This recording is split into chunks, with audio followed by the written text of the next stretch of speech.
Hello friend, कैसे हैं आप लोग। मैं एनएम सर आप लोगों के बीच में बेसिक कॉन्सेप्ट ऑफ ट्रिग्नोमेट्री लाया हूं, जिसमें टोटल बेसिक बातें, जितने बेसिक बातें होती है ट्रिग्नोमेट्री का, टोटल को क्लियर किया जाएगा। लेक्चर 1 है, ऐसा ऐसा 20 से 25 लेक्चर होगा जिसमें टोटल ट्रिग्नोमेट्री के जितने कॉन्सेप्ट बनते हैं टोटल को डिस्कस किया जाएगा और हम लाइन बाय लाइन आपको क्लियर करेंगे। देखिए दोस्तों, टॉपिक लिखे हैं trigonometry ratio and identity and basic coordinate system. Trigonometry ratio के बारे में बताएंगे, आइडेंटिटी क्या क्या बनती है ट्रिग्नोमेट्री का वो बताएंगे, और बेसिक कोऑर्डिनेट सिस्टम का कैसे यूज किया जाता है ट्रिग्नोमेट्री में उसको बताएंगे। पहला हम लिखे हैं definition of trigonometrical function for angle. Angle के लिए बात करते हैं trigonometrical function. Let us consider a right angle triangle. पहले तो दोस्तों राइट एंगल ट्राइंगल की बात किए हैं, तो राइट एंगल ट्राइंगल बना लेते हैं। राइट एंगल ट्राइंगल बना लेते हैं, बना लिए। तो राइट एंगल ट्रायंगल बोला तो एक एंगल 90 होगा ही होगा। अब बोला ट्रायंगल एबीसी में सी ए सी बी, यानी बीच वाला सी है तो सी 90, तो इसको सी ले लेंगे। जब बीच वाला जो होता है वही एंगल होता है, 90 डिग्री बीच है सी वाला, तो 90 डिग्री। अब देखें सी ए बी थीटा है, सी ए बी थीटा है। मानते हैं दोस्तों इसको ए ले लेते हैं, इसको बी ले लेते हैं। ए को मान बीच वाला जो होता है एंगल होता है एक का थीटा, तो इसको थीटा ले लेते हैं। बीच वाला एंगल ये बी बी बी यानी अल्फा हो गया। समझिए दोस्तों, अब जैसे देखते हैं ए सी बी या ए बी सी ट्राइंगल की बात करते हैं, जिसमें फोर एंगल अल्फा के लिए हम बात कर रहे हैं। फोर एंगल अल्फा, अल्फा यहाँ है। अल्फा के लिए दोस्तों अगर हम अल्फा की बात करेंगे तो एक बात याद रखिएगा, सबसे बड़ा बात आपको पता होगा, ट्रिग्नोमेट्री के अलावा नीचे वाला आधार होता है। ट्रिग्नोमेट्री के अलावा अगर ट्राइंगल पढ़ते हैं तो नीचे वाला को आधार मानते हैं ट्राइंगल में। अगर यही ट्रिग्नोमेट्री में जैसे जैसे एंगल चेंज होगा उसी तरह परपेंडिकुलर हो या बेस हो, दोनों चेंज होते रहता है। ठीक है दोस्तों, अब जैसे ये एक बात याद रखिएगा, और थीटा के सामने की भुजा या अल्फा के सामने की भुजा हमेशा परपेंडिकुलर होगा। तो ये बात बताइए दोस्तों, बी का एंगल अगर अल्फा है, इसके सामने की भुजा सी ए जो है, सी ए ये क्या हो जाएगा, परपेंडिकुलर हो जाएगा। फोर एंगल अल्फा के लिए परपेंडिकुलर हो जाएगा। और याद रखिएगा एक बात और, 90 डिग्री के सामने की भुजा को कर्ण कहते हैं, यानी हाइपोटेन्यूस कहते हैं। एच इसके सामने की भुजा ये हो गया, ये एच हो गया। फोर एंगल अल्फा की बात कर रहे हैं, न कि हम थीटा की बात, अभी अल्फा पे बात कर रहे हैं। और BC जो हो गया ये क्या हो गया दोस्तों, बेस हो गया। देखें अदरवाइज आप बेस को AC को बेस मानते थे ट्रायंगल में, लेकिन यहाँ पे जब हम ट्रिग्नोमेट्री की बात कर रहे हैं, यहाँ कैसे चेंज हो गया, जो बेस था ये परपेंडिकुलर हो गया। समझे दोस्तों, तो एंगल के हिसाब से बेस चेंज होते रहता है। लेकिन याद रखिएगा कभी भी 90 डिग्री के सामने की भुजा हमेशा कर्ण होगा, हाइपोटेन्यूस होगा, ये कभी चेंज नहीं होगा। अब हम देखते हैं फोर एंगल अल्फा के लिए CA जो है परपेंडिकुलर है। देखिए CA जो है परपेंडिकुलर है BC पे। अब जैसे इसको हम क्लियर कट समझाते हैं, यही था दोस्तों, ये B है, ये C है और ये A है, ये 90 डिग्री है दोस्तों। अब देखिए ऐसे अगर देखते हैं, ये अगर इसको अगर बेस लेते हैं, इसको बेस अगर मानते हैं, बेस लेते हैं, ये क्या है ना, परपेंडिकुलर है। AC क्या है, इस बेस पे क्या है, परपेंडिकुलर है। यही लिखे हैं CA जो है परपेंडिकुलर है side of opposite to angle alpha. समझ गए दोस्तों। BC क्या है, BC की बात करेंगे, BC क्या हो गया, BC बेस हो गया। ठीक है दोस्तों, परपेंडिकुलर यानी P हो गया, ये बेस मतलब B हो गया। अब देखिए AB जो हाइपोटेन्यूस यानी कर्ण यानी H हो गया। इतना बात तो आपको समझ में आ गया होगा दोस्तों। अब हम बात करते हैं फोर एंगल थीटा। अब हम बात करते हैं फोर एंगल थीटा की। थीटा के लिए बात करेंगे, 90 डिग्री के सामने की भुजा को हमेशा कर्ण कहेंगे, इसीलिए AB हमेशा क्या हो जाएगा, हाइपोटेन्यूस। AB को क्या कहेंगे, हाइपोटेन्यूस। क्या कहेंगे, हाइपोटेन्यूस। ठीक है दोस्तों, समझ गए दोस्तों। Side opposite to 90 degree, side opposite to 90 degree. ठीक है दोस्तों।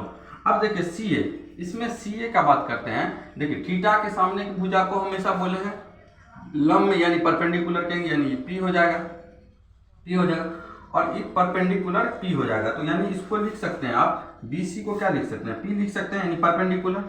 परपेंडिकुलर को शॉर्ट में कैसे लिखें, ये देख लीजिएगा दोस्तों। यहाँ पे अगर परपेंडिकुलर कुछ बच्चों लिखते हैं PER, परपेंडिकुलर, इसको लिखेंगे ऐसे करके शॉर्ट में, तो हम लिख दिए ये परपेंडिकुलर है, ये BC क्या हो गया, परपेंडिकुलर P हो गया। अब देखिए AC क्या हो जाएगा, AC ये B हो जाएगा, AC क्या हो जाएगा, बेस हो जाएगा, AC क्या हो जाएगा दोस्तों, AC या E हो जाएगा बेस। इतना तो समझ में आ गया होगा दोस्तों। और हम इसको क्लियर करते हैं, और इसको हम क्लियर करते हैं। एक हम खुद से एग्जांपल लेते हैं और उसके थ्रू आपको ये कॉन्सेप्ट को क्लियर करते हैं। जैसे एक राइट एंगल ट्राइंगल लेते हैं ABC, ठीक है दोस्तों, ABC ये राइट एंगल ट्राइंगल लेंगे। अगर इसको अगर हम थीटा मानते हैं, इसको थीटा मानते हैं, और हमेशा आपको क्या 90 डिग्री के सामने की भुजा को कर्ण यानी हाइपोटेनियस कहेंगे, यानी H यानी कर्ण कहेंगे, क्या कहेंगे, कर्ण कहेंगे। अब जैसे देखिए थीटा के सामने की भुजा को लंब कहेंगे, लंब यानी परपेंडिकुलर P कहेंगे, और बचा जो ये है ये आधार हो जाएगा, ये बेस हो जाएगा, ये बेस यानी आधार हो जाएगा। दूसरा अगर देखें, दूसरा केस इसी का फर्स्ट में ABC लिए, अगर इस एंगल को अगर हम थीटा ले लिए, इसके हमेशा आपको बोले समकोण के सामने की भुजा को कर्ण यानी ये H हो गया, थीटा के सामने की भुजा को लंब यानी P हो गया, और ये बाद बाकी B हो गया। देखिए कैसे परपेंडिकुलर B आधार जो है चेंज होता है, यहाँ आधार ये था और यहाँ आधार ये हो गया। जैसे जैसे थीटा बदल रहा है उसी तरह बेस भी बदलते जा रहा है। अब दोस्तों हमने कुछ पॉइंट लिखा है यहाँ पे, sine function, cosine function, tangent function, cotangent function, second function और को सेकेंड फंक्शन। अब देखिए क्या होता है, साइन फंक्शन का मतलब होता है साइन थीटा, साइन फंक्शन को आप साइन थीटा बोल सकते हैं, कोसाइन फंक्शन को आप कॉस थीटा बोल सकते हैं, टेंजेंट फंक्शन को आप टेन थीटा बोल सकते हैं, कोटेंजेंट को आप लिख सकते हैं कॉट थीटा, ठीक है दोस्तों। सेकेंड फंक्शन को लिख सकते हैं आप सेक थीटा, और को सेकेंड को कोसेक थीटा। ये आपका लिखने का तरीका है। अब साइन थीटा का अगर बात करेंगे, साइन थीटा होता है P/H, कॉस थीटा होता है B/H, ठीक है दोस्तों, और टेन थीटा होता है P/B। ये आपको याद होना चाहिए। जैसे दोस्तों साइन का रेसिप्रोकल होता है कोसेक थीटा, कॉस का होता है सेक थीटा, टेन का होता है कॉट यानी कॉट थीटा। अब जैसे देखिए P/H था यानी यहाँ हो जाएगा H/P, B/H था H/B हो जाएगा, P/B था B/P।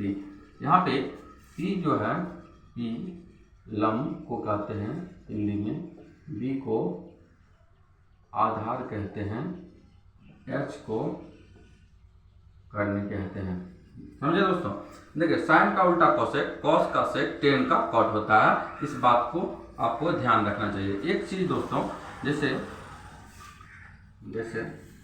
टेन थीटा का फॉर्मूला आप जानते हैं दोस्तों, tan theta equal to sine theta upon cos theta होता है, ये भी याद होना चाहिए दोस्तों।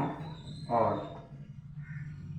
Cot theta equal to cos theta upon sine theta, ये भी याद होना चाहिए दोस्तों। इसी का तो ये उल्टा है, समझे दोस्तों। यही था आज का लेक्चर। इसमें हम थोड़ा थोड़ा चीज़ को इंक्लूड करके बताए हैं। नेक्स्ट और टॉपिक को बढ़ाएंगे अगले दिन दोस्तों। अगर वीडियो अच्छा लगेगा, अच्छा साबित हो रहा है बेनिफिशियल, तो आप इस वीडियो को लाइक, शेयर और चैनल को सब्सक्राइब जरूर करें। Thank you for watching it.